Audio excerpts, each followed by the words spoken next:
আসসালামু আলাইকুম।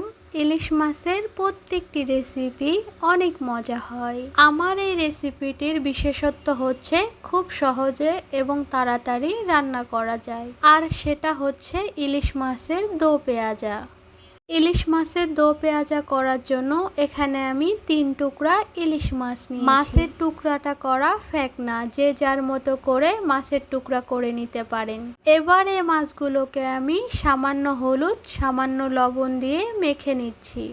মাছগুলো মাখানো হয়ে গেলে চলে যাব ভাজতে। মাছগুলোকে ভাজার জন্য একটা প্যানে পরিমাণ মতো তেল দিয়ে একে একে মাছের টুকরোগুলোকে দিয়ে দিচ্ছি। এই পর্যায়ে চুলার হিটটাকে রেখেছি মিডিয়াম টু লোয়ে। এবার এক পাশ 2 মিনিট ধরে ভাজানো হয়ে গেলে উল্টিয়ে দিচ্ছি। ইলিশ মাছগুলোকে খুব বেশি ভাজার দরকার নেই। অপর পাশ 2 মিনিট ধরে ভাজার পর মাছগুলোকে উঠিয়ে নিচ্ছি। এবার ওই একই প্যানে দিয়ে দিচ্ছি 1 কাপের মতো পেঁয়াজ কুচি। পেঁয়াজগুলোকে কুচি কুচি করে কেটে নিয়েছি এবং ওই তেলে পেঁয়াজগুলোকে নরম করে ভেজে নেব। পেঁয়াজগুলোকে বেশি ফ্রাই করে ভাজানোর দরকার নেই, শুধু 5 মিনিট পেঁয়াজগুলোকে নরম করে ভেজে নিলেই হবে। 5 থেকে 7 মিনিট ভাজার পর পেঁয়াজগুলো যখন আমার এই পর্যায়ে, তখন সামান্য পরিমাণ পানি দিয়ে দিচ্ছি। অল্প পরিমাণ পানি দিলে মশলাগুলো পুড়ে যাবে না। এবার দিয়ে দিচ্ছি 1/2 চামচ শুকনা মরিচের গুঁড়া, 1/2 চামচ হলুদের গুঁড়া, স্বাদ অনুযায়ী লবণ। এবার এই গুঁড়া মশলাগুলা পেঁয়াজের সাথে ভালো করে নেড়ে চেড়ে মিশিয়ে নিচ্ছি। এই পর্যায়ে আমার কষানো শেষ। এবার দিয়ে দিচ্ছি কেটে রাখা টমেটো।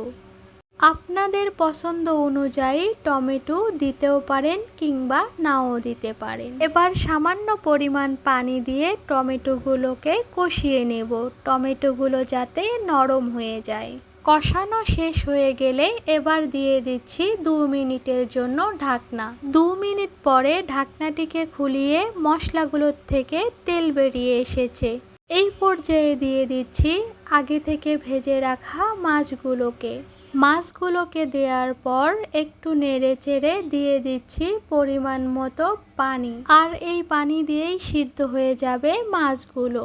এবার অ্যাড করে দিচ্ছি 4-5টা কাঁচামরিচ। 5 মিনিটের জন্য ঢাকনা দিয়ে এবার অপেক্ষা করছি। 5 মিনিট পরে ঢাকনাটিকে খুলিয়ে মাছগুলো উল্টিয়ে দিচ্ছি। মাছগুলোকে উল্টিয়ে দেওয়ার পর আবারও দিয়ে দিচ্ছি 5 মিনিটের জন্য ঢাকনা। ইলিশ মাছের দো পেঁয়াজায় পেঁয়াজের পরিমাণটা একটু বেশিই লাগে। এখানে আমি কয়েকটা পেঁয়াজকে কুচি করে কেটে নিয়ে বেরেস্তা করে নিচ্ছি। 5 মিনিট পরে ঢাকনাটিকে খুলিয়ে এবার লবণটাকে চেক করে নিচ্ছি। এই পর্যায়ে অ্যাড করে দিচ্ছি পেঁয়াজের বেরেস্তাগুলোকে। মাছগুলোকে আরও 2 মিনিট ধরে রান্না করার পর রান্নাটি আমার হয়ে গিয়েছে। এবার চুলাটাকে অফ করে দিয়ে পরিবেশনের পালা।